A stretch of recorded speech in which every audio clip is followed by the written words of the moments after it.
Hola, buenas tardes y muchas gracias por estar aquí este sábado de puente. Quiero darles las gracias por estar aquí y dar las gracias, por supuesto, a la librería Joker, que nos cede el uso del local cada mes para organizar los encuentros Enigmas y más, que organiza, como ustedes saben, el Círculo Escéptico, del que tienen información, y si no la tienen se lo doy yo, en los folletos que están a su disposición aquí. Si ustedes es la primera vez que vienen, que sepan también que tenemos una lista de correo en la que se avisa de los actos que organizamos o que pueden ser interesantes en todo el País Vasco, preferentemente en Vizcaya, porque es donde más actos se organizan, y se mandan 2 mensajes o 3 al mes, uno un mes antes de la charla y otro 10 días antes de la charla correspondiente para que la gente esté avisada. Y nada más, hoy tenemos con nosotros a Igor Orrillo, que nos va a hablar de verdades y mentiras sobre las plantas medicinales. Igor Orrillo es doctor en farmacia y trabaja como investigador y profesor en la Universidad del País Vasco, adscrito al Departamento de Farmacología de la Facultad de Farmacia, de la que también es vicedecano de Innovación, Comunicación y Proyección Social.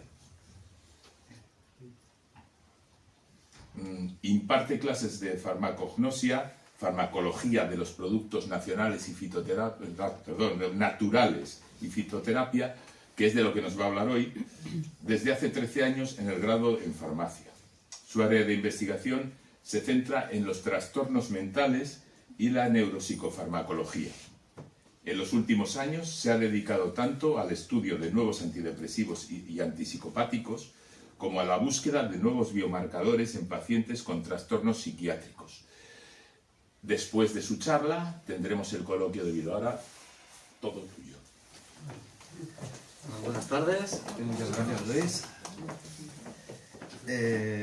Bueno, antes de nada quería empezar dando las gracias al Círculo Escéptico por darme la oportunidad de hablar de este tema, que es muy mío, pero estoy acostumbrado a hablar del mundo de las plantas medicinales desde un punto de vista muy técnico, y gran parte de mis amigos agradecerán que esté grabado en primer lugar, porque no han podido venir, pero que la charla sea divulgativa, porque me lo han pedido muchísimas veces. Y antes de nada, dar las gracias. Y en segundo lugar, yo soy profesor de farmacología, farmacognosia se llama la asignatura, que es la farmacología de los productos naturales, y vengo a hablar de este tema, mentiras y verdades de las plantas medicinales, tan llamativo, pues realmente el título lo podemos llamativo para llamar la atención, ¿vale? No sé si cumpliré con las expectativas. Sí es verdad que cuando un científico va a hablar de este tipo de temas, ¿no?, verdades y mentiras de las plantas medicinales, parece que vengo a llevarme por delante todo ese aspecto esotérico, un poco filosófico, cultural, etnográfico de las plantas medicinales. Entonces, antes de empezar, pues me voy a autopresentar, ¿vale? Soy un un señor de Mendaro, un pueblecillo de Guipúzcoa, que no sabía qué hacer, hasta que a los 13 años mi profesora de historia, nuestra profesora de historia, nos mandó a leer un libro que se llamaba El clan del oso cavernario. No sé si conocen el libro, es un libro precioso, en el cual la protagonista es adoptada por la herbolera de la tribu y le enseña el uso de las plantas medicinales para el tratamiento de todo, porque en aquella época no tenían con qué curar. Y a mí me parecía apasionante, me parecía increíble que una persona pudiera utilizar todo lo que estaba en su entorno para poder ayudar a los demás. Entonces tuve la gran suerte de saber cuál era mi vocación a los 13 años, que cuando veía a mis compañeros de clase esto era una ventaja total. Entonces fui estudiando el instituto y demás, empecé a ir a la biblioteca, era un poco rata de biblioteca, ahora me operé los ojos y no se me ven las gafas, pero era rata de biblioteca de las de libro, y empecé a consultar libros de plantas medicinales. Me parecía apasionante, ¿vale? El primero que leí fue este, que ya lo tengo, bueno, los tengo todos ya, Y de hecho, el primer libro que pedí a mis padres que me compraran era sobre plantas medicinales. Me parecía un mundo apasionante. Entonces estudié con el único objetivo de estudiar el grado en farmacia. Estudié en Vitoria y después de acabar, me fue más o menos bien. Acabé la carrera y cuando acabé la carrera me dediqué al mundo, a la farmacia comunitaria, a la oficina de farmacia. Me llevé un poco de desengaño y acabé como profesor, como investigador primero en el departamento de farmacología y después como profesor. Con la gran suerte de que en el departamento de farmacología a nadie le gustaba la asignatura de plantas medicinales. Por algo que después entenderán. Es un campo en el que hay cosas que se conocen, hay cosas que no se conocen y es un poco... Claro, yo leí allí y es como el que le gusta la pechuga y a todo el mundo le gusta el muslo, porque acabas eligiendo la pechuga. Pues a mí me pasa un poco igual. Entonces, soy el profesor de farmacognosia y al final para mí es un sueño realizado de alguna forma. Algo que para mí era un hobby, se convirtió en mi profesión. De forma que no vengo a pisotear, ¿vale?, ninguno de los conceptos que tenemos históricos, etnográficos, y me encantan las plantas medicinales. Dicho esto, entro en tema. Al uso de las plantas medicinales para la terapia, para tratar enfermedades, le llamamos fitoterapia, esto no es nuevo, ¿vale? Pero ¿desde cuándo el ser humano sabe que las plantas medicinales son útiles? Alguien diría, desde siempre. Pero es que incluso antes de siempre. En el 2024 se publicó este artículo precioso en el cual seguían a un orangután, a una serie de orangutanes, el cual, esto es en el 2022, ¿vale?, se había hecho una herida en una mejilla. Este orangután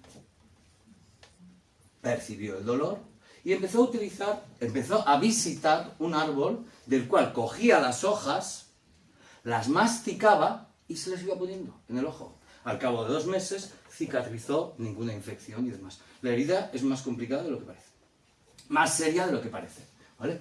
Hasta aquí, bueno, ha cogido unas hojas y ha sido fortuito. No es fortuito. Este árbol tiene unos principios activos, principios que curan, ¿vale?, que si no los masticara, si no los pusiera en contacto con enzimas que tenemos en la propia saliva, no se activarían. De forma que sí lo estaba utilizando para curarse.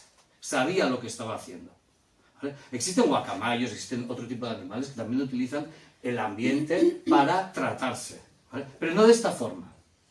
En este caso, está transformando algo para poder curarse. Por lo tanto, entendemos que lo hace de forma voluntaria, más o menos, ¿vale?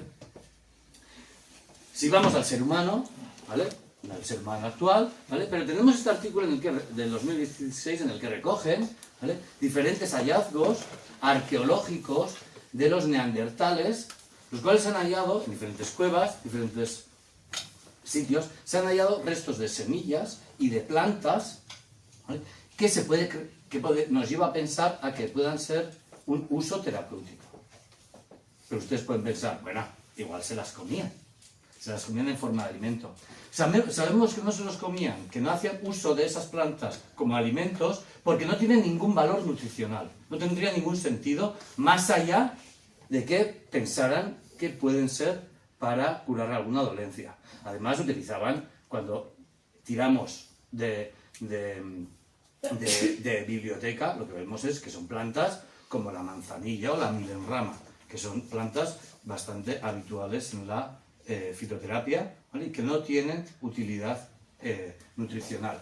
Pero claro, a menos que se lo digan, es imposible saber por qué las utilizaban. Pero realmente, ¿cómo sabemos que alguien ha utilizado una planta para curar algo? Pues que lo haya escrito, ¿vale? Entonces ya, ¿vale?, historia. Entonces, sabemos del uso de las plantas medicinales con los primeros escritos. Los sumerios, en sus tablas, que escribían con escritura cuneiforme, ya hacían referencia a las plantas medicinales. Ya tienen una colección de plantas, más de 250 plantas, y ya por aquel entonces también utilizaban medicamentos, vamos a decir, de origen animal, ¿vale? No solo los sumerios, ¿vale?, muchísimo más famosos los antiguos egipcios, ¿vale?, que tenemos el papiro de Ebers, que sería el más importante, en el cual ya se hace referencia directa del uso de plantas medicinales y de para qué lo utilizaban. Además, en aquellos tiempos ya se dice que el conocimiento de las plantas medicinales no era exclusivo de la élite religiosa. No, parece que todo el mundo sabía del uso de las plantas medicinales. Pero realmente, probablemente, el uso más largo que conozcamos sea la medicina antigua, o sea, la medicina tradicional china. No tenemos escritos de hace 5.000 años, pero como la cultura china ha sido imperturbable, es decir, han ido transmitiendo el conocimiento, ellos sí hacen referencia a 5.000 años de uso, ¿vale? Aunque no tengamos pruebas expresas. ¿Vale? No sé si conocen cómo funciona la medicina tradicional china. Realmente ellos creen en el equilibrio. Entonces, toda la naturaleza, todos los seres vivos, están gobernados por 5 elementos: el fuego, el agua, el aire, el metal y la madera. Entonces, cuando están en desequilibrio es cuando aparecen las enfermedades. Por ejemplo, el corazón. El corazón está gobernado por el fuego, el elemento fuego. Entonces, cuando pierde el elemento fuego, se trata con una planta que sea de fuego. Puede que nos parezca un poco infantiloide toda esta explicación, pero hoy en día la cultura china es una de las culturas que más invierte en investigación y están demostrando que realmente las plantas medicinales tienen una utilidad, que son eficaces. De hecho, en el 2013 el premio Nobel de Medicina se lo dieron a una investigadora china por el descubrimiento de uno de los antimaláricos que actualmente más se utiliza, ¿vale? Y era por el uso tradicional de esa medicina. Por lo tanto, tal vez los chinos, su explicación no sea la más correcta, pero al fin y al cabo, ¿qué más nos da la explicación? Si al fin y al cabo curan, ¿vale? Lo mismo con los hindúes, los indios, ¿vale? A ellos le llaman, a su medicina tradicional le llaman Ayurveda, ¿vale? Y en este caso utilizan las plantas medicinales, tienen una larguísima tradición de uso de plantas medicinales, pero su filosofía, que es muy parecida a la china, pero en este caso sería como, creen más en la prevención. Entonces toman plantas medicinales de vez en cuando, ¿vale? Para mantener el equilibrio. No lo toman cuando te desequilibras, sino que ellos creen que el equilibrio hay que mantenerlo. La mayor parte de las costumbres de higiene y demás las hemos adquirido de ellos. Lo mismo con la América precolombina. Tampoco tenemos escritos, pero sí tenemos muchísimos restos arqueológicos en los que vemos que hay plantas medicinales que no tienen valor nutricional, que los han utilizado ampliamente. ¿Vale? No solo plantas, han utilizado setas y demás, bastante conocidos. ¿Vale? Y que los colonizadores registraron en forma de dibujos, libros con dibujos que tienen tanto valor artístico como valor botánico. ¿Vale? Y por supuesto, ¿vale? Europa, desde los antiguos griegos, tenemos muchísimos escritos en los cuales hemos recogido, se han ido recopilando usos tradicionales de plantas medicinales que se han ido transmitiendo, que se han ido aumentando con el mundo árabe, que hizo muchísimo trabajo en todo ello, ¿vale?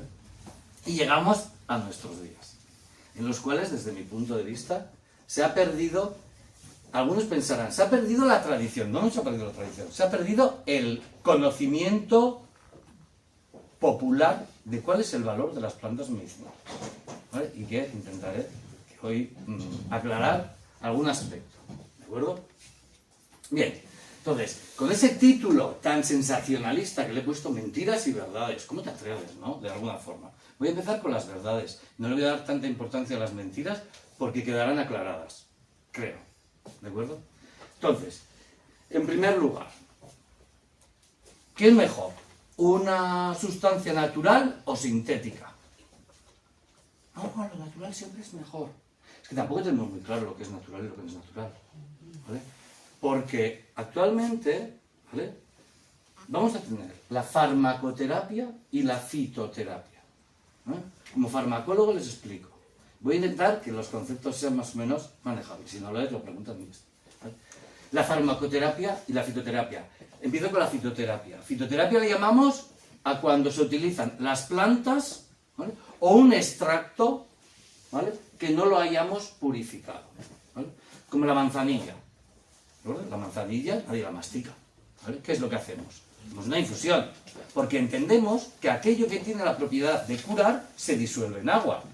¿vale? Pero en el agua se disuelve lo que cura y lo que no, ¿vale? Se disuelven muchísimas cosas. Eso sigue siendo fitoterapia. Farmacoterapia le llamamos cuando conocemos cuál es la sustancia que cura y la utilizamos aislada. ¿De acuerdo? Entonces, les he traído dos ejemplos. La digoxina. La digoxina es una sustancia que se utiliza para tratar la insuficiencia cardíaca. Insuficiencia cardíaca, el mismo nombre lo dice. El corazón no tiene fuerza suficiente para bombear sangre para todo el organismo. Entonces, ¿qué es lo que tomamos? Un cardiotónico. Lo que le da es fuerza al corazón para que pueda actuar, cumplir con su función. ¿Vale? Y alguien dirá, oh, ¿eso tiene una pinta de sintético? No. La digoxina se obtiene de la digital. Pero su efecto es tan potente que no podríamos utilizar la digital. Entonces lo que hacemos es, cogemos y la aislamos de la digital y obtenemos solo digoxina pura. Y la metemos en una pastilla y le decimos 1 miligramo de digoxina. ¿Vale? De forma que un farmacólogo no sabe si la sustancia es de origen natural o no, porque a nuestro cuerpo le da exactamente igual. Toda la morfina que utilizamos es de origen natural. Toda la codeína que usamos es de origen natural. La mayor parte de las hormonas. Gran parte de las sustancias que utilizamos habitualmente en farmacología son de origen natural. Lo que pasa es que los aislamos. ¿De acuerdo? En algunos casos, como es el caso del regaliz, el regaliz se utiliza tanto que para el tratamiento de la tos y también funciona muy bien para la acidez. ¿De acuerdo? Entonces, en el caso del regaliz, ¿vale?, se utiliza la propia planta, ¿vale?, o una infusión o un extracto no purificado, porque funciona mejor toda la mezcla de sustancias que lleva que si cogiéramos un principio activo y lo aisláramos. ¿De acuerdo? Entonces, ¿cuál es la clave? Nosotros le llamamos el margen terapéutico. Cuando tú tienes la digoxina le da fuerza al corazón, pero como te pases, te da un infarto. Entonces, nosotros le llamamos margen terapéutico a ese margen en la dosis en la cual tú puedes ir más o menos holgado. ¿Vale? Necesitamos una cantidad mínima para que aparezca el efecto, para que tenga fuerza, pero si te pasas de dosis, aparecen los efectos tóxicos. Hasta aquí es muy simple. Bien, la digoxina la sintetiza una planta, pero las plantas, aunque nosotros las utilicemos como herramientas que sintetizan principios activos, no podemos controlar la síntesis. Y esto lo van a entender mejor, creo, que con ejemplos prácticos. El olivo. El aceite de oliva, este año, ¿vale?, aunque tengamos los mismos kilos, no hay tanto aceite, porque ha llovido más, porque ha llovido menos, porque hay sol, porque no hay sol. Depende del clima, el vino va a tener más alcohol o va a tener menos alcohol. Todos entendemos que dependiendo de factores atmosféricos, una planta se va a comportar de forma diferente. Porque al fin y al cabo, una planta no es más que un ser vivo que no se puede mover y que ante las inclemencias lo que ha hecho es guerra química. Entonces, ¿qué hace? Si el sol le ataca con justicia, ¿qué es lo que hace? Sintetiza antioxidantes. De forma que lo que hace el sol es oxidarte, pues sintetiza antioxidantes y aguanto. ¿Vale? Si de repente aparecen un montón de herbívoros, ¿qué es lo que hago? Sintetizo tóxicos contra los herbívoros, la digoxina. Si lo que me interesa es que vengan las abejitas y polinicen, ¿qué es lo que hago? Un aceite esencial para que se acerquen. Lejos quedaron los tiempos en los que creíamos que las plantas sintetizaban sustancias para curarnos. Nada más lejos de la realidad. La planta sintetiza lo que le interesa. Entonces, han evolucionado de tal forma que como no pueden hacerlo de otra forma, gran parte de su código genético es para sintetizar cosas que les sirven para subsistir. Entonces, esas cosas que sintetizan se parecen a otras sustancias que nosotros tenemos en el cuerpo y son capaces de sustituirlos. Por eso tienen efectos en nosotros. Y esa es la base de la farmacología. Que hay cosas fuera de nuestro cuerpo que cuando las ingerimos tienen efectos. ¿De acuerdo? Entonces, nosotros hasta cierto punto podríamos controlar esa síntesis, pero no del todo, porque no podemos controlar todos los factores atmosféricos. Si necesita agua, por ejemplo, la pimienta cayena, lo que utilicemos para las gulas, que pica tanto, se hacen pomadas, y hay unos parches Sor Virginia, que conocerán, que se utilizaban para lumbago. A la planta de la pimienta cayena, si cuando echa el fruto le dejas de echar agua, sintetiza más. Entonces podemos controlar de alguna forma, pero no siempre. Entonces, ¿por qué se desarrolló a principios del siglo XIX el aislamiento de principios activos? Porque no nos la podíamos jugar. Porque no te puedo decir, me duele, pues toma opio, que es lo que lleva morfina, que si te pasas te ahogas. ¿Cuánto? Pues no sé, un poco a ojo. No, porque pones en riesgo. ¿La solución cuál es? Aislarlo, ya tienes la sustancia responsable del efecto y la puedes dosificar. 2 miligramos, 3 miligramos. Es que si le das más de 5 miligramos se muere. Ya lo puedes dosificar, pero ya controlas lo que vas a tomar. ¿De acuerdo? Es por eso que hemos aislado los principios activos.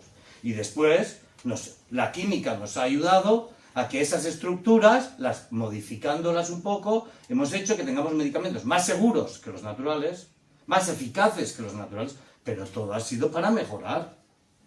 En ninguna cabeza entra que, por mucho que la industria farmacéutica tenga intereses, estamos desarrollando moléculas que sean peores que las que ya teníamos. Es que no tiene ningún sentido.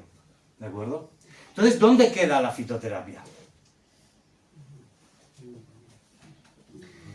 La fitoterapia todavía la utilizamos y sobre todo tiene un nicho terapéutico donde no llega la farmacoterapia habitual. ¿Vale? El uso de productos de origen vegetal, ¿vale?, sirve para prevenir, paliar o curar una situación patológica o como para preservar la salud, pero no en todos los casos. ¿Vale? Se ha visto relegada solo al uso de productos poco potentes, porque el margen de seguridad que tenemos no es amplio, ¿vale?, como puede ser la manzanilla, ¿vale?, que va muy bien como antiinflamatorio, para el dolor de tripas, podríamos entrar en debate, ¿vale? Las hojas de menta van genial para cualquier trastorno gástrico, ¿vale?, o con potencia moderada, como la flor de árnica, que va genial para todo lo que tiene que ver la cicatrización de heridas, ¿vale?, pero no se puede tomar por vía oral, ¿vale?, porque podría ser peligroso, o la raíz de regaliz, que antes les comentaba. Va genial para la tos, va genial para las úlceras, pero tampoco podemos abusar, porque tiene sus efectos secundarios, sobre todo en personas hipertensas. Digo abusar, ¿de acuerdo? Pero siempre nos vamos a quedar en poco potentes, moderadas. ¿Vale?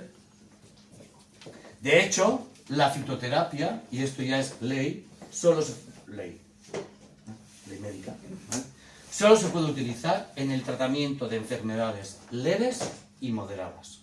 ¿De acuerdo? Pero tienen una ventaja, que al no tener efectos tan potentes, se pueden utilizar de forma crónica. Entonces, supongo que llevan imaginando qué tipo de uso se le podría dar. ¿Vale? Tenemos muchísimos fármacos en la terapia habitual, que todos sabemos que no son eficaces de forma crónica. Y estoy pensando en los antiinflamatorios. ¿Qué haces si tienes una artrosis crónica? Porque claro, si te haces un esguince te puedes tomar un ibuprofeno, pero no puedes estar tomando un ibuprofeno cada 8 horas durante 2 años. La ansiedad, el insomnio. Tenemos el Orfidal, tenemos unos ansiolíticos maravillosos, pero no son eficaces más allá de los 3 meses. Son adictivos. ¿Qué pasa con eso? ¿Qué pasa con las piernas cansadas? Les llamamos enfermedades leves, ¿vale?, pero aunque sean leves, son enfermedades que afectan muchísimo a las personas, al bienestar de las personas. Las hemorroides, la afonía. Hay muchísimas enfermedades que el tratamiento habitual tampoco tiene una solución. Y no sé, los que lo hayan padecido lo saben. O sea, al final lo vas padeciendo en silencio, como decía el anuncio. Y se excluyen todos los medicamentos que tengan el margen estrecho. ¿Vale? Esta es la digital, o de Dalera. No sé si la conocen, es bastante conocida en nuestro entorno, ¿vale?, que es la planta que produce digoxina. ¿Vale? esa que le da fuerza al corazón. No, no se puede utilizar. No se puede utilizar porque el margen que tiene es muy estrecho. No la podríamos utilizar sin caer en el peligro de la toxicidad. Claro, ¿hace 300 años la utilizaban? Claro que sí. ¿Cómo no lo van a utilizar? Al final utilizas las herramientas que tienes. Pero el haber aislado la digoxina encima de esta planta es como rara, vamos a decir. Es una planta bianual. Quiere decir que necesita 2 años para florecer. Entonces el primer año echa las hojas en roseta, sabe cuando pasa el invierno, tiene que hacer frío, y cuando pasa el invierno echa el tallo floral. Y es entonces cuando la planta empieza a sintetizar digoxina. Las plantas no sintetizan los principios que a nosotros nos interesan todo el rato. Entonces cada planta además se comporta de una forma. ¿De acuerdo? La digitalis no se puede utilizar en ningún caso. ¿Vale? Y hay muchísimas plantas que no se pueden utilizar. Pero ¿quién determina la utilidad terapéutica? ¿Quién dice esto sí sirve y esto no sirve? ¿Qué hacemos? Cogemos un libro del siglo XVII y miramos, ¿para qué lo utilizaban? Les invito a mirar cualquier libro de plantas medicinales habitual y se van a dar cuenta que misteriosamente casi todas las plantas sirven para casi todo. Pero si se fijan, no hablan de utilidad, hablan de uso. Uso para que ha sido utilizado. Claro.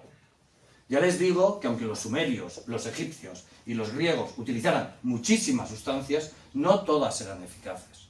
E incluso los chinos que utilizan, hay muchísimo misticismo. Los chinos creen que la bilis del oso panda cura, perdone, pero no.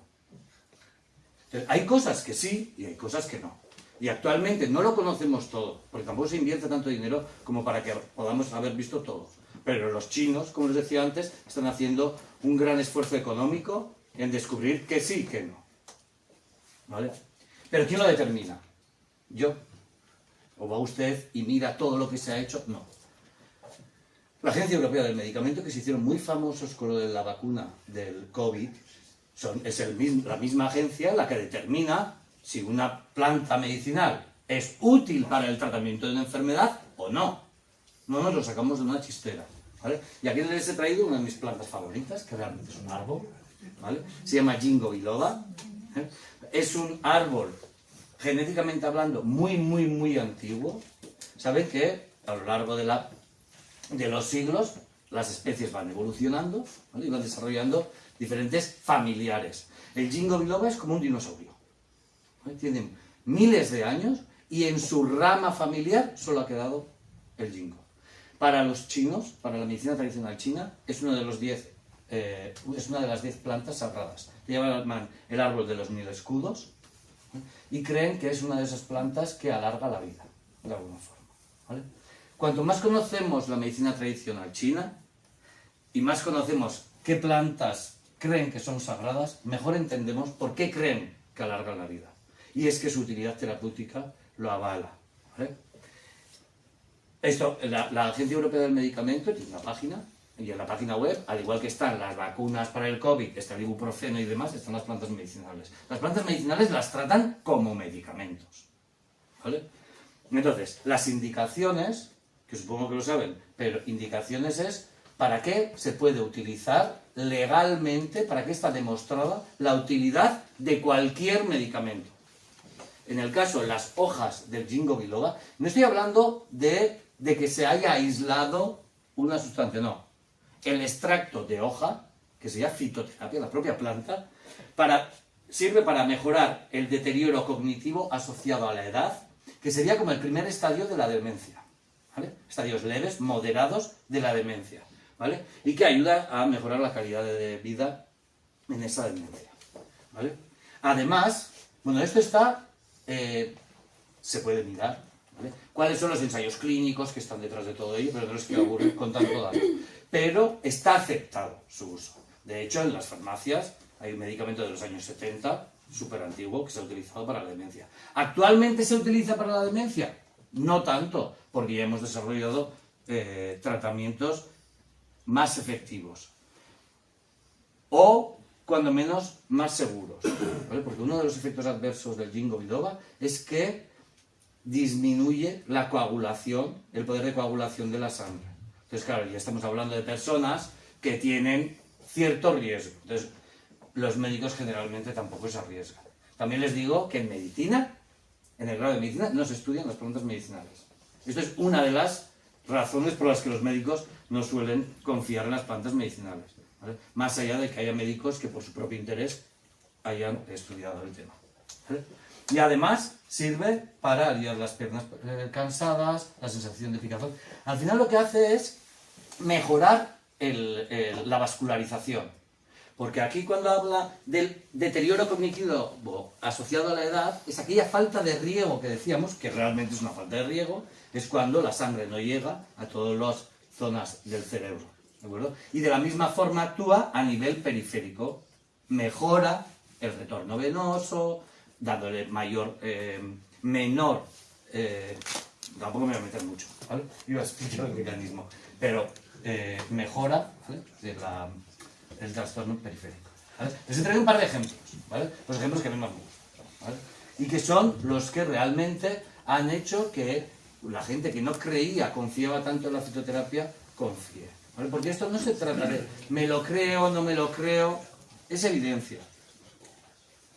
La raíz de valeriana, ¿vale? Otra de las carencias, otro de los aspectos terapéuticos a los que la farmacología habitual no llega muy bien, es la ansiedad y el insomnio, ¿vale? La raíz de valeriana sirve, como dice ahí las indicaciones, alivio de los episodios de tensión nerviosa leve y dificultad para conciliar el sueño, ¿vale? La EMA sería la Agencia Europea del Medicamento, ¿vale?, lo aprueba, y la SCOP, en el caso de las plantas medicinales, se ha desarrollado una asociación específica a nivel europeo que hace ese tipo de evaluaciones, que dice, ¿esto es eficaz o no es eficaz?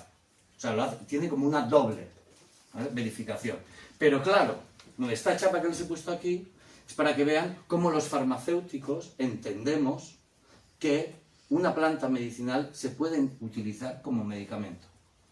Entonces, según la Farmacopea Europea, las farmacopeas es una especie de libro en los cuales se dice cuáles son las características que debe cumplir cualquier sustancia para que se pueda utilizar como medicamento. Y como las plantas medicinales se pueden utilizar como medicamento, también se rige por la misma norma. Y dice, según la Farmacopea Europea, la raíz de valeriana consiste en los órganos subterráneos desecados enteros fragmentados de Valeriana officinalis, que es el nombre taxonómico, ¿vale? Pero lo que quiero que se fijen es en esto.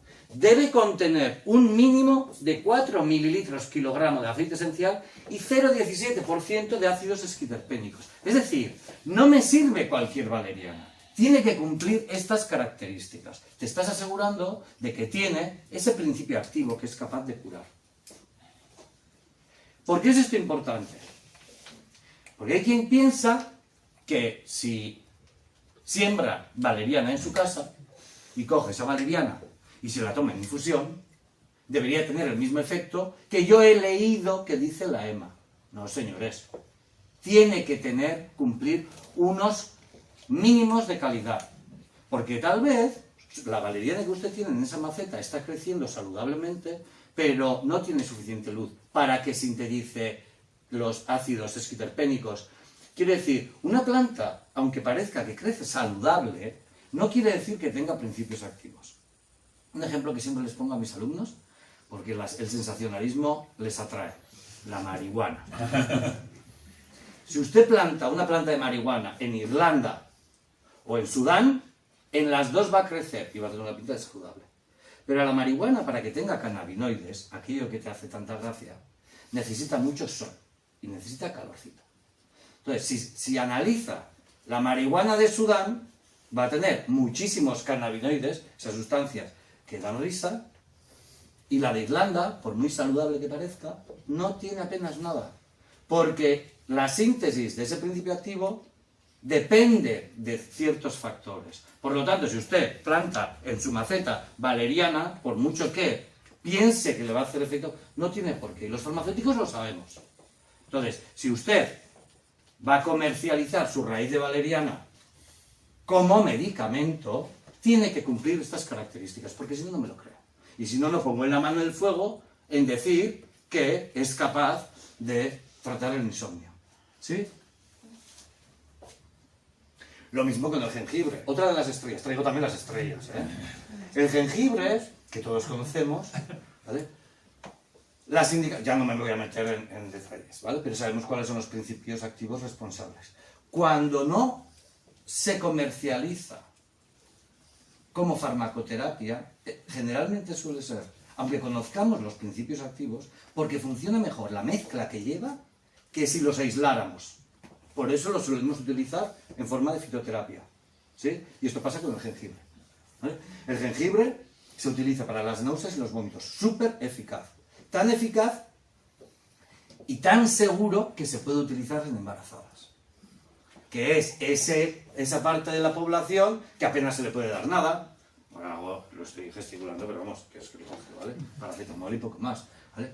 Pero es eficaz en el tratamiento de las náuseas de embarazadas. También en quimioterapia. Unas náuseas que son bastante difíciles de tratar. Incluso en el posoperatorio, que hay gente que le da náuseas y que son difíciles de tratar, ¿vale? Por la presencia también del anestésico en el organismo, el jengibre no interactúa y es muy eficaz. Como les decía antes, la fitoterapia ha encontrado su nicho terapéutico donde la farmacoterapia habitual no llega. No llega o no es eficaz o no la podemos utilizar, ¿vale? Genial. El jengibre, sí es verdad que hay plantas que son más sensibles al ambiente y hay otras plantas que no son tan sensibles, ¿vale? Como es la ortiga, ¿vale? La ortiga, que no es que sea famosa en nuestro entorno, en Euskadi, que tiene una larguísima tradición del uso de plantas medicinales, que la ortiga la conocen allá donde crece, ¿vale? No crece en cualquier lado, pero crece mucho, ¿vale? La hoja de ortiga se ha investigado muchísimo, ¿vale? Y se utiliza, es efectiva, lo han demostrado, es segura, incluso a lo largo del tiempo, ¿vale? Para el tratamiento de dolores, ¿vale? Cualquier tipo de artritis, ¿vale? Artrosis o afecciones reumáticas, ¿vale? Se han hecho tratamientos, se han hecho seguimientos, es uno de los más largos, se han hecho seguimientos durante muchísimos meses, ¿vale? Y no presenta efectos adversos. ¿Por qué? Porque el mecanismo por el cual actúan sobre el dolor y la inflamación no es el mismo que los antiinflamatorios no esteroideos habituales. Es otro mecanismo diferente en el que no voy a entrar, ¿vale? Y es el que siempre recomiendo, ¿vale? Pero además, la ortiga, ¿vale? También se puede utilizar la raíz. Y esto es más novedoso. La raíz de ortiga tiene unos principios activos muy diferentes a los de la hoja, ¿no? Que son más lipófilos, no da igual, y ha demostrado tener utilidad en el tratamiento de la hiperplasia prostática benigna, estadios 1 y 2, los más leves, ¿vale? Pero realmente ha mostrado un perfil muchísimo mejor que el tratamiento farmacológico habitual, ¿vale? Por lo tanto, hay muchas enfermedades en las cuales la fitoterapia es útil, ¿vale? Pero debemos tener en cuenta las propias características de ese tipo de tratamiento. Pero claro, si lo vamos a utilizar como medicamento, solo se puede vender en farmacias. Ningún medicamento se puede vender o almacenar sin la supervisión de un farmacéutico. Incluso los hospitales tienen farmacias donde tienen los medicamentos. Todos los medicamentos tienen que estar custodiados por un farmacéutico. Y alguien dirá, parece bastante obvio que hay plantas medicinales fuera de la farmacia. ¿Sí? ¿Por qué? ¿Cómo? ¿Es legal? ¿Es ilegal? Pues esto es lo que realmente hace que mucha gente dude de la eficacia de las plantas medicinales, ¿vale? Existe una ley de garantías del uso irracional de medicamentos. Los medicamentos tienen una legislación súper estricta. Si las plantas medicinales se pueden utilizar como medicamentos, tienen que estar amparadas bajo esa ley. Y es que esa ley permite vender libremente las plantas que clásicamente se han llamado medicinales, pero si no le hacen referencia a sus propiedades terapéuticas, diagnósticas o preventivas. Y esto lo van a dar enseguida. La próxima vez que vayan al supermercado y si se acuerdan de mí, miren para qué sirve esa manzanilla. A ver qué pone. O la menta. A ver qué pone. No va a poner nada. Porque no pueden hacer referencia a nada. Por lo tanto, si a usted le duele la tripa y va al primer bar que esté cerca y le pide una menta y no le quita el dolor de tripa, Es que tampoco tiene por qué hacerlo. Es que usted se ha pedido una infusión como podría ser frutos rojos o cualquier otro. Lo único que estaba pidiendo era algo que sepa a menta. ¿De acuerdo? No tiene por qué curar y normalmente no suelen tener mucho efecto. ¿Vale? Y de hecho se busca que no tengan mucho efecto. Porque no son medicamentos. Lo único que tiene que cumplir es, si pone manzanilla, que lo que hay dentro sea manzanilla. Si yo cojo esa manzanilla, la pongo en infusión, le quito todo lo que tiene, la seco y la vuelvo a meter en una bolsita y lo pongo en venta, sigue siendo manzanilla y no les estoy engañando. ¿De acuerdo? No cura, porque tampoco tiene por qué hacerlo.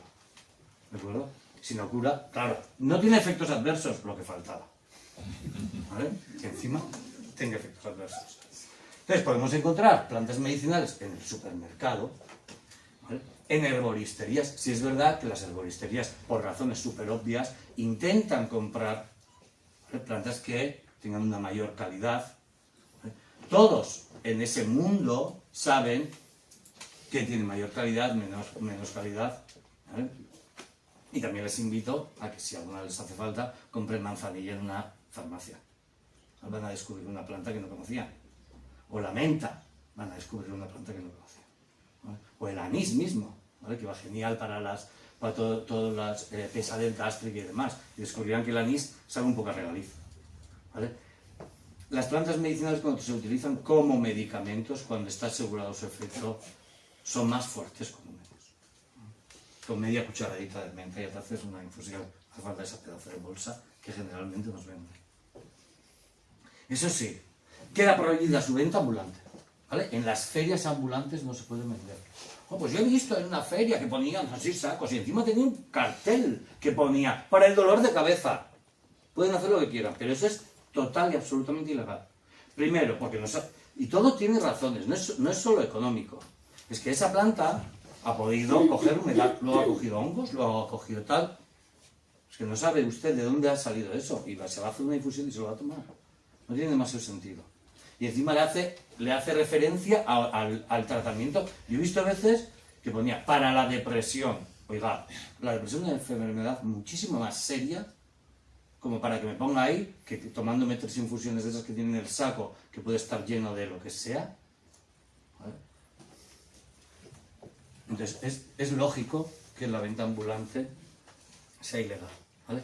Por lo tanto, como medicamento y producto sanitario que es parecido, ¿vale?, no voy a meter en detalles, esto son cosas de farmacéuticos, ¿vale?, en la farmacia. ¿Vale? Entonces, ¿de qué forma se venden en el resto de los sitios? Por norma general suelen ser como complementos alimenticios o como plantas para infusión. Lo de plantas para infusión es un concepto de los años 80 y se ha quedado ahí. Y quiere decir, pues como un té cualquiera de roibos, de frutos rojos, ¿vale?, que sirve para hacer infusión. Como complemento alimenticio. Las plantas medicinales se pueden vender como fuente de vitaminas, como fuente de minerales, ¿vale? Claro, pero no le puedes hacer referencia a que cure nada. Simplemente de esa forma, ¿vale? Pero incluso de esa forma, ¿vale?, serían sustancias autorizadas, ¿no?, y se regulan como alimentos. No quiere decir que no tengan regulación, sí se regulan, ¿vale? Se utilizan muchísimo, la mayor parte de las plantas medicinales que no se usan en el ámbito farmacéutico para la obtención de medicamentos, ¿vale?, se utilizan como complementos alimenticios, ¿de acuerdo? Pues todas estas infusiones en los supermercados o cuando lo venden en cápsulas y demás, realmente lo están vendiendo como si fueran medicamentos, ¿vale?, alimentos. ¿Por qué los utiliza la gente? Esto es un artículo, hicieron una encuesta, ¿y por qué los utiliza la gente? La mayor parte de la gente los utiliza para mejorar la salud. Espera que vaya a mejorar la salud. O sea, algo estamos haciendo mal. Como método de adelgazamiento, ¿no?, y para aumentar el rendimiento deportivo. Aquí empiezan los problemas, ¿vale?, que después les diré un par de cosas. La mayor parte de la gente toma plantas medicinales como complemento alimenticio y sin que tenga ningún tipo de seguimiento médico. Las plantas medicinales tienen efectos adversos. Y yo no estoy diciendo que fuera del ámbito farmacéutico las plantas medicinales no sirvan. No, yo lo que les digo es que en el ámbito farmacéutico tienen una garantía. Pero fuera de él también tienen efectos. Y hay muchísimas personas que no le dan suficiente importancia. Cuando le dice el médico, le van a operar mañana. Entonces, la víspera no tome ningún medicamento porque puede afectar a la anestesia. las plantas medicinales también cuentan. Me da igual donde lo haya comprado. Los efectos adversos tienen efectos adversos. Y si está tomando más medicamentos, o sea, tenemos que cambiar un poco el chip.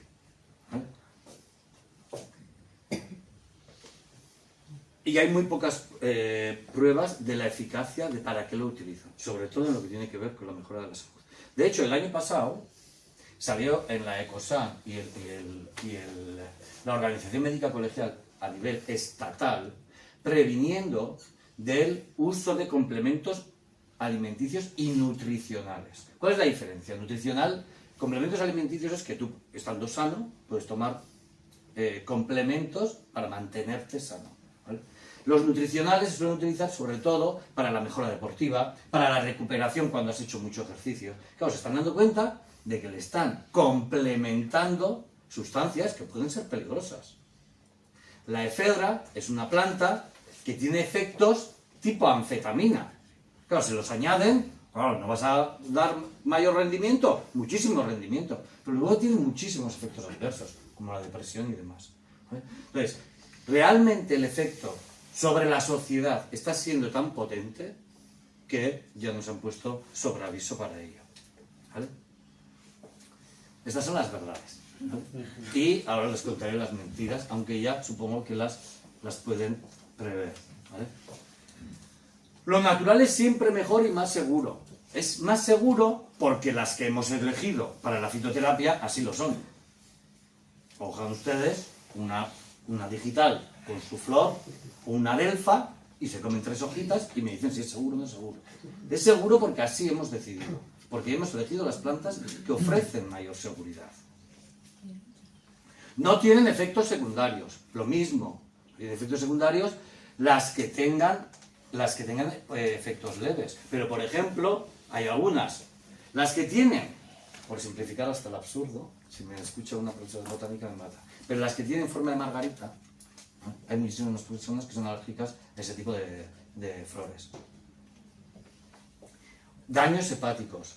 La valeriana es muy eficaz, pero en aquellas personas que tengan predisposición a problemas hepáticos o ya hayan tenido una hepatitis previa o lo que sea, no es que sea muy agresivo contra el hígado, pero puede tener efectos secundarios. Entonces, lo que se recomienda es cada 3 meses hacerse vigilarse. Son medicamentos y tienen efectos secundarios como los medicamentos, pero por ser leves, pues son menos dañinos, ¿vale? Pueden sustituir cualquier medicamento. Aquí está el problema. Cuando por nuestra cuenta, como hemos leído que el hipérico tiene efectos antidepresivos, dejo mi antidepresivo, tomo hipérico, es súper... No funciona de esta forma. De hecho, si queremos ponernos bajo tratamiento con productos fitoterápicos, deberíamos consultarlo con el médico. Los médicos cada día son más conscientes de la existencia de las plantas medicinales y ya los recomiendan, los conocen. Se pueden imaginar la ilusión que me hizo. Hace un par de años me operaron de un quiste que tenía en las cuerdas vocales, tenía afonía. La ilusión que me hizo cuando la médico que me estaba tratando me recomendó una infusión de tomillo, manzanilla amarga y malva para hacer gárgaras para tratarme la afonía. No le dije que era profesor de plantas medicinales, pero sí me dio que me mojaba las orejas de la sonrisa. Me parecía increíble. O sea, realmente ya está llegando al mundo médico. Si es una planta, ¿puedo tomar la cantidad que quiera? Claro que no. O sea, como es un medicamento, dosis. Es súper importante la dosis. Claro, si es la manzanilla de un supermercado, tómese usted lo que quiera. Claro que sí, pero si vamos a hacer un uso médico y pretendemos que tenga un efecto, es súper importante la dosis y la pauta de dosificación, como un medicamento cualquiera. No interactúan con medicamentos, esto es súper importante.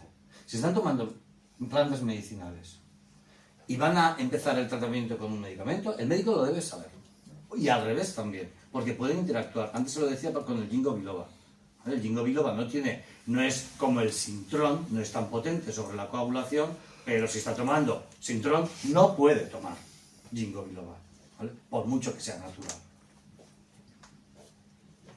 Y la mentira más gorda. La fitoterapia es una pseudoterapia.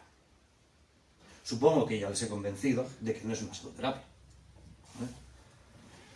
En el 2018, el Ministerio de Ciencia, Innovación y Universidades, ya siendo conscientes del problema que son las pseudoterapias, ¿vale? De esas terapias que, más allá de no curar, pueden llegar a ser peligrosas, ¿vale? Ya se posicionó, ¿vale? Ante ellas. Y tenemos, no sé si lo conocen, ¿vale? Pero si no lo conocen, entren, ¿vale? Y tienen una página web en la cual se dedican específicamente a la comprobación, ¿vale? Al estudio de las pseudoterapias, las llamadas pseudoterapias. ¿Qué pasa con la fitoterapia? Que como tiene una larga tradición de uso, lo que han hecho las pseudoterapias es desarrollar planteamientos que se le parecen mucho, como la homeopatía. Claro, como la base de la homeopatía son plantas medicinales, pues la homeopatía también funciona. No. Si usted lava el vaso donde ha hecho la infusión de la planta 80 veces, es imposible que eso tenga efecto ninguno más allá de que le suba la glucemia, porque son bolitas de azúcar. O sea, no tiene nada que ver. Se puede imaginar la rabia que me da que mezclen la fitoterapia con la homeopatía y demás, ¿vale? En esta página web, miran todo lo que se ha podido investigar, ¿vale? En el ámbito de las pseudoterapias. Aquí tienen el tai chi, que no es que no tengan efecto, ¿vale? Que el tai chi probablemente sea súper beneficioso, pero será beneficioso para ciertas cosas y para ciertas cosas no. Eso es lo que evalúan, ¿vale? Lo que hacen es miran si alguien se ha molestado en estudiar esa terapia y qué es lo que han conseguido, y se posicionan, ¿vale? Y no siempre está muy claro, ¿vale? Y aquí intentaron, el gobierno de Canarias estudió la eficacia y seguridad de la aromaterapia, ¿vale? Que a mí me interesa muchísimo. Y a mis alumnos les genera muchísimo, bueno, farmacognosis era en cuarto de farmacia. Y a mis alumnos les genera muchísima duda la aromaterapia. Porque claro, se utilizan aceites esenciales. Y los aceites esenciales tienen eficacia. Por ejemplo, el aceite esencial de lavanda en el tratamiento de la ansiedad va genial. Entonces, aquí el problema está en que en aromaterapia, en ese concepto, incluyen que usted lo inhale, que usted se lo dé en la piel, que usted lo tome en cápsulas. Claro, es que no es lo mismo, porque al final depende de cuánto llegue a tu sangre. Entonces, hay veces que es más dudoso y hay veces que no tanto, ¿vale? Entonces, la aromaterapia a veces funciona y a veces no, y esa es la conclusión que saca, ¿vale? Pero por lo que les decía, es que la fitoterapia siempre, en las pseudoterapias la intentan mezclar, porque como la fitoterapia sí funciona, pues aprovechando que el Pisuerga pasa por Valladolid, te cuela esta. Que es lo que generalmente suele suceder, y es lo que sucede con la aromaterapia, ¿vale? Los aceites esenciales a veces funcionan, pero lo mismo, los aceites esenciales pueden ser súper tóxicos también, y hay que tener precaución. Otra de las cosas que me preocupa mucho, que la fitoterapia está dentro de la naturopatía. Y aquí, aunque me puedo meter en un problema, ¿vale? Ellos lo tienen en su página y yo pongo exactamente lo que tiene en la página de Deusto, ¿vale? Fórmate, después de todo lo que les he contado, fórmate en naturopatía, ¿vale? Es más sencillo de lo que crees, obviamente, ¿vale? Entonces, en Deusto Salud apostamos por las terapias naturales como una medicina alternativa. Y el curso es de naturopatía. 250 horas formativas. Esto vienen a ser 6 meses, más o menos, ¿vale? Está avalado por la Asociación Profesional Española de Naturopatía y Bioterapia. Por lo menos está avalado. Te dan nociones básicas para comprender beneficios en técnicas naturopáticas como la primera, fitoterapia, lo que les acabo de enseñar. Nutracéutica, dietoterapia, aromaterapia, hidroterapia, balneoterapia, flores de Bach y muchas otras. En 250, muchas otras. Pero la fitoterapia está ahí. Me preocupa más que digan, aunque no dispongas de formación previa, ellos te van a formar en eso. Yo no digo que en 250 horas no te dé tiempo a aprenderte para qué sirve cada una de las plantas medicinales. Pero la gente cuando va a que le atiendas, no va directamente y te dice, tengo una psoriasis, ¿qué me das? Se siente mal y pretende que tú también les diagnostiques y que ejerzas como médico. Entonces, realmente el uso de las plantas medicinales no se limita a saber qué planta sirve para qué. También tiene mucho trabajo de diagnóstico, es peligrosísimo. A una persona que no tiene conocimientos previos, que no tenga formación previa, le dices 4 plantas, no vas a saber distinguir un herpes de un hongo y le vas a poner a... ¿Entiendes lo que quiero decir? Supongo que sí. ¿Vale? Claro, aquí no se quieren pillar las manos, porque todo el ámbito dietético y nutracéutico, ¿no? Todo lo que tiene que ver con dietas, alimentación y demás, ya lo han legislado. Entonces, actualmente nadie puede hacer dietas y puede meterse en hacer plannings nutricionales si no está debidamente titulado y no se pillan los dedos. Para practicar la dietética en el ámbito sanitario y terapéutico es necesario disponer de una titulación habilitadora previa.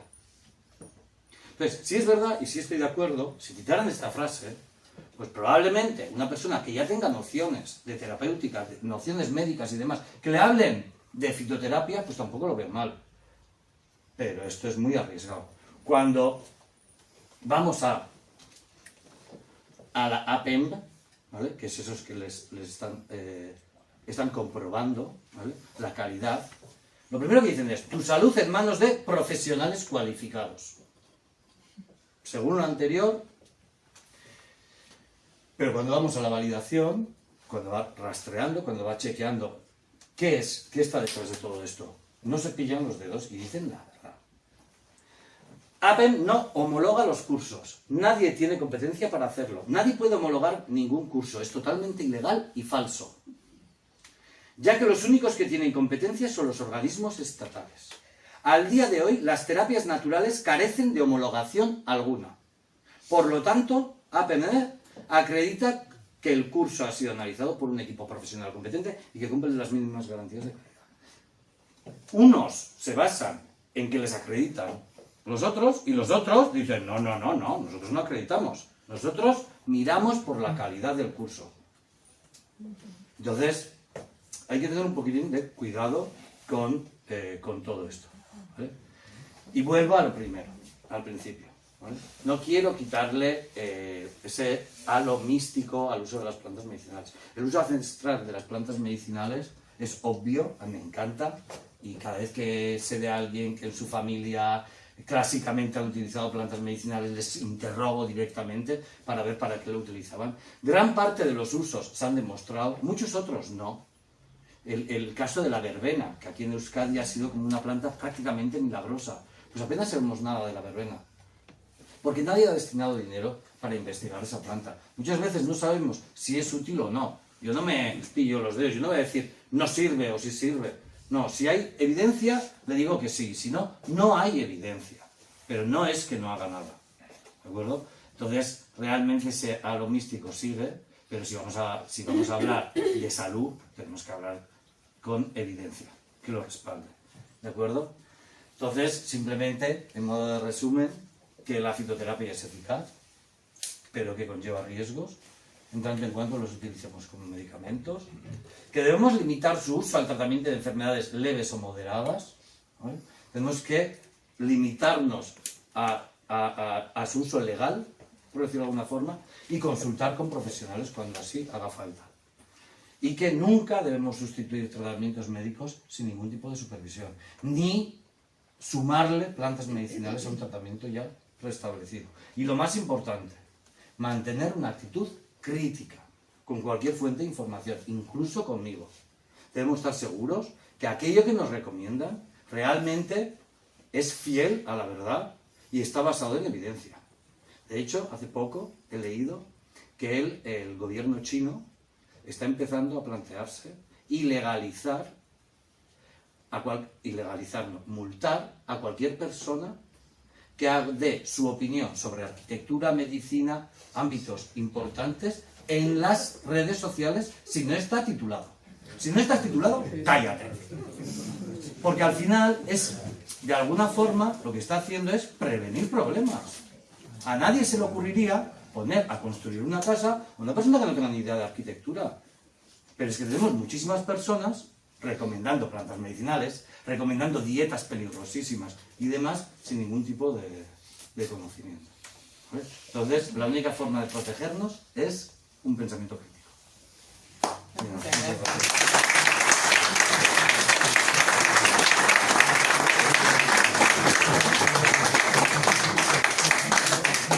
Muchas gracias, Igor. Vamos a ver, vamos a ir, si les parece, por las preguntas, que sean preguntas, no ponencias alternativas, como digo siempre. No le pregunten qué va bien para no sé qué, las consultas se quedan para las consultas del médico, y pregúntenle por todo lo que les haya suscitado la charla. A mí la primera cosa que, para ir animando, no me gusta la manzanilla. Tengo manzanilla en casa, no va a servirme para nada. Manzanilla comprada en el supermercado. No quiero decir que no sirva para nada, No, pero te quiero decir, yo tengo el estómago fastidiado, un momento determinado, tengo el... Ay, no sé. La menta. ¿Menta mejor? Sí. Vale, mejor, me gusta más la menta que la manzanilla. La menta más genial. Y la primera pregunta decía que no quería consultas directas. No, pero es que, La primera ¿cuántos de ustedes tienen manzanilla o algo así en casa? ¿Cuántos? No se corten. Yo creo que tenemos casi todos, y hemos tenido casi todos, ¿no? Y nos han dicho, si quieres el estómago mal, tómate esto. Claro, si no tiene valor medicinal, mal. No he dicho... Vale, no quiero pillarme los dedos. Matiza. No he dicho que no sirva. He dicho que no tienen garantías. ¿De acuerdo? Vale. Lo que sí le puedo garantizar, por ejemplo, ahora que se ha puesto muy de moda la cúrcuma. La cúrcuma para todo antiinflamatorio, tal. Echarle un poquito de cúrcuma al arroz no va a tener efectos antiinflamatorios, ni siquiera una cucharadita de cúrcuma. Hay algunos principios activos que realmente para liberarlos de la planta los tenemos que tratar de una forma especial y directamente no funciona. Como lo del ajo. Ay, es que el ajo es súper saludable, es verdad, para el colesterol y demás. Yo utilizo muchísimo ajo mientras cocino. No se refiere a eso. No se refiere a eso. O sea, realmente el tratamiento con ajo, de hecho, el mayor efecto adverso que tiene es que provoca como una especie de halo, ¿vale?, apestoso, que hueles a ajo. O sea, realmente tienes que tomar mucho ajo y suelen ser cápsulas. Y claro, el principio activo que cura el ajoeno, que se llama, es volátil. Entonces lo eliminas a través del aliento y a través del sudor. Entonces, claro, las personas que están en tratamiento con ajo tienen como ese... dejan rastro. Por eso la gente no lo utiliza tanto. Venga, por ahí había alguna. Venga. Ya.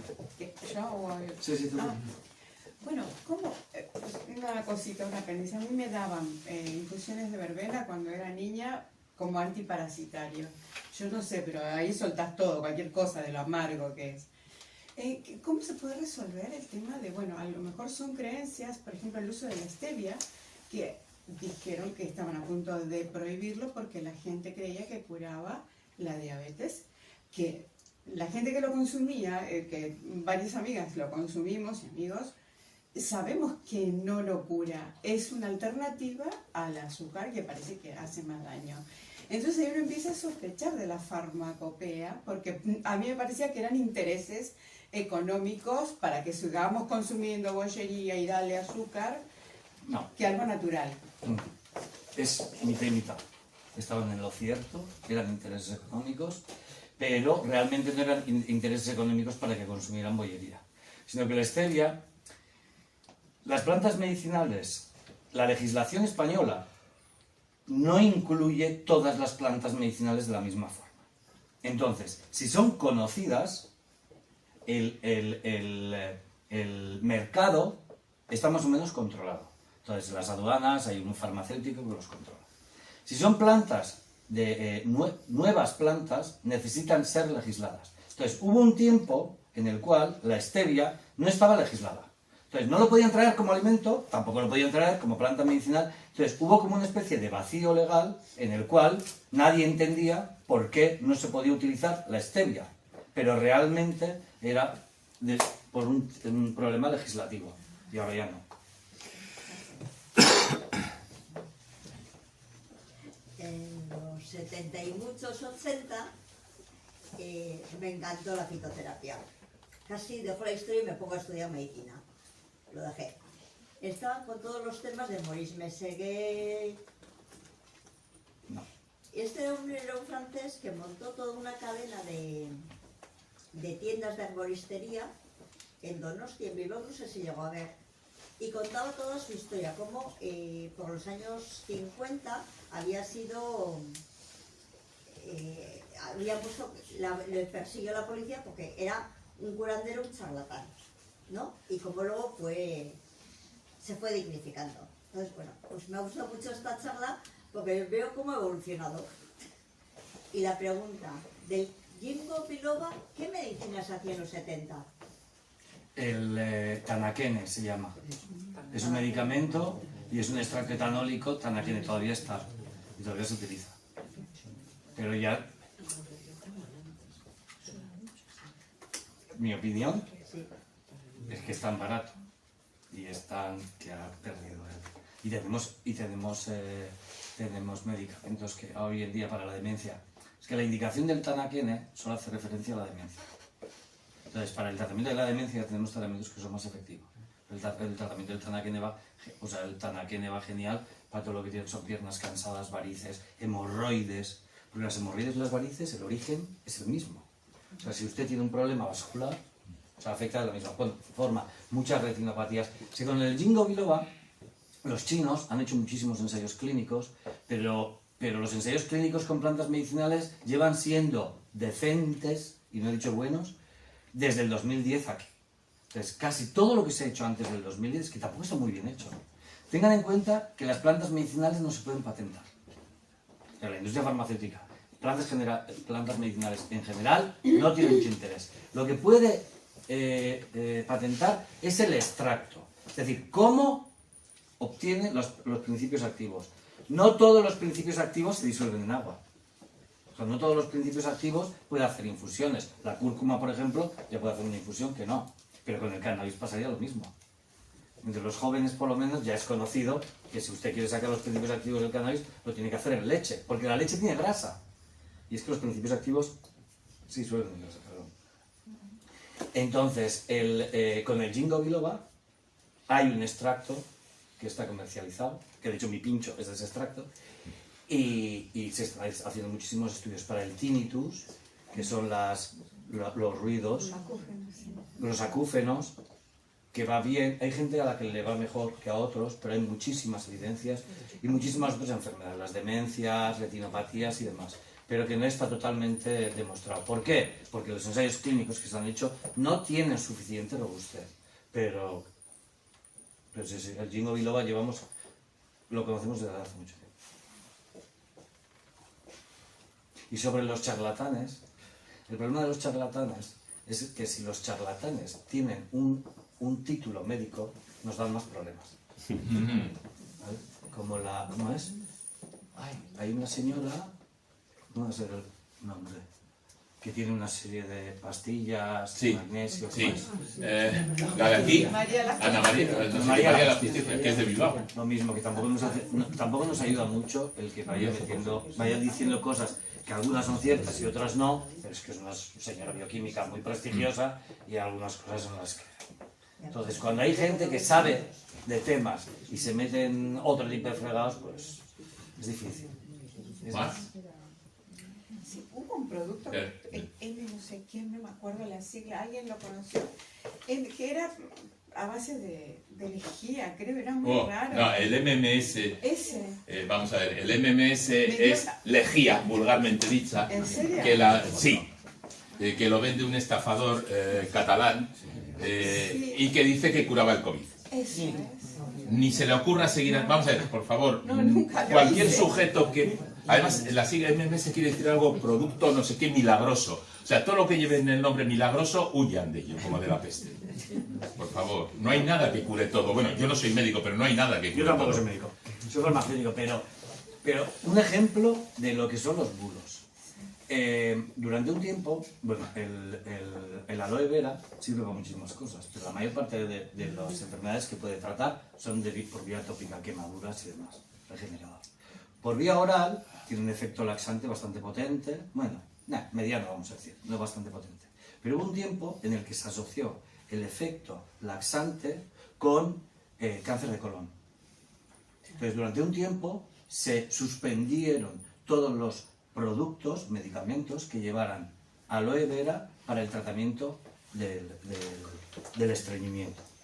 Durante ese tiempo, en las redes, se difundió un bulo que era que si pones en miel hojas de aloe vera y luego te lo tomas, era útil para el tratamiento del cáncer. Es que todo al mismo tiempo.